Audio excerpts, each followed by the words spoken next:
Hi friends, ನೀವು ಯಾವತ್ತಾದರೂ ಯೋಚನೆ ಮಾಡಿದ್ದೀರಾ ಈ ಕಾಲಚಕ್ರವನ್ನು ಹಿಂದೆ ತಿರುಗಿಸೋ ಬಗ್ಗೆ?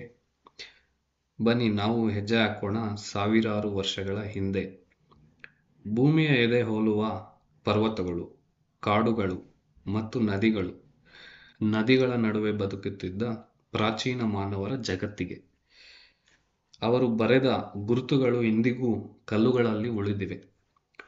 ಈ ಗುರುತುಗಳನ್ನು ನಾವು ಪೆಟ್ರೋಗ್ಲಿಫ್ ಅಥವಾ ಶಿಲಾಲೇಖಗಳು ಅಂತ ಕರೆಯುತ್ತೇವೆ. ಇವು ಕೇವಲ ಚಿತ್ರಗಳಲ್ಲ, ಅವು ಕಾಲದ ಪರಂಪರೆಯೂ ಹೌದು. ಬಹಳ ವರ್ಷಗಳ ಹಿಂದೆ ಭೂಮಿಯ ಮೇಲೆ ವಿಜ್ಞಾನ ಇಲ್ಲದ, ಬರಹವೇ ಇಲ್ಲದ, ಭಾಷೆ ಇನ್ನೂ ಬೆಳೆಯುತ್ತಿದ್ದ ಕಾಲ ಅದು. ಆಗ ನಮ್ಮ ಪೂರ್ವಜರು ಪ್ರಕೃತಿಯೊಂದಿಗೆ ಬೆರೆತು ಬದುಕುತ್ತಿದ್ದರು. ಅವರ ಸೂರ್ಯನನ್ನು ದೇವರಂತೆ ನೋಡುತ್ತಿದ್ದರು, ನದಿಗಳನ್ನು ತಾಯಿಯಂತಲೇ ಆರಾಧಿಸುತ್ತಿದ್ದರು. ಆದರೆ ತಮ್ಮ ಭಾವನೆಗಳನ್ನು, ಆಶಯಗಳನ್ನು ಮತ್ತು ಅನುಭವಗಳನ್ನು ಅವರು ಹೇಗೆ ಉಳಿಸುತ್ತಿದ್ದರು ಗೊತ್ತಾ? ಅವರು ಕಲ್ಲುಗಳಲ್ಲಿ ಚಿತ್ರ ಬಿಡಿಸುತ್ತಿದ್ದರು.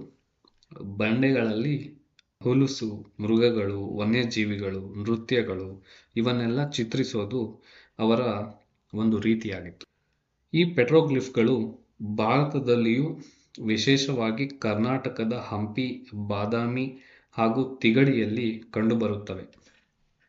ಇವು 10,000 ವರ್ಷ ಹಿಂದಿನವರೆಗೆ ಹಿಂತಿರುಗುತ್ತವೆ. ಒಂದು ಕ್ಷಣ ಕಣ್ಣು ಮುಚ್ಚಿ ಕಲ್ಪಿಸೋಣ. 16,000 ವರ್ಷ ಹಿಂದೆ ಅಜ್ಜರ ಅಜ್ಜಂದಿರೊಬ್ಬರು ಕಲ್ಲು ಹಿಡಿದು ಬಂಡೆಯ ಮೇಲೆ ಒಂದು ಬೇಟೆಯ ಚಿತ್ರ ಬಿಡಿಸುತ್ತಿದ್ದಾರೆ.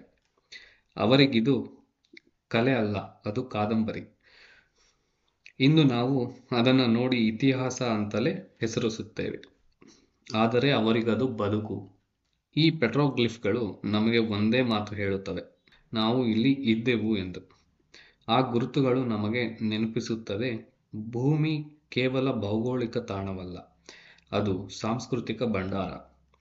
ನೀವು ಮುಂದಿನ ಬಾರಿಗೆ ಹಳ್ಳಿಗೆ ಹೋಗಿ ಒಂದು ಹಳೆಯ ಬಂಡೆ ನೋಡಿದರೆ ಗಮನಿಸಿ, ಅಲ್ಲಿ ಆ ಕಾಲದ ಹಾಡು ಏನಾದರೂ ಉಳಿದಿರಬಹುದು. ಈ ರೀತಿಯ ಕನ್ನಡ ಕಥೆಗಳಿಗಾಗಿ ಚಾನಲನ್ನು ಸಬ್ಸ್ಕ್ರೈಬ್ ಮಾಡಿ.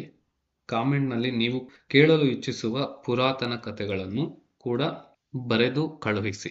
ವಿಡಿಯೋವನ್ನು ಲೈಕ್ ಮಾಡಿ ಹಾಗೂ ಕಾಮೆಂಟ್ ಮಾಡಿ, ಸಬ್ಸ್ಕ್ರೈಬ್ ಮಾಡಿ.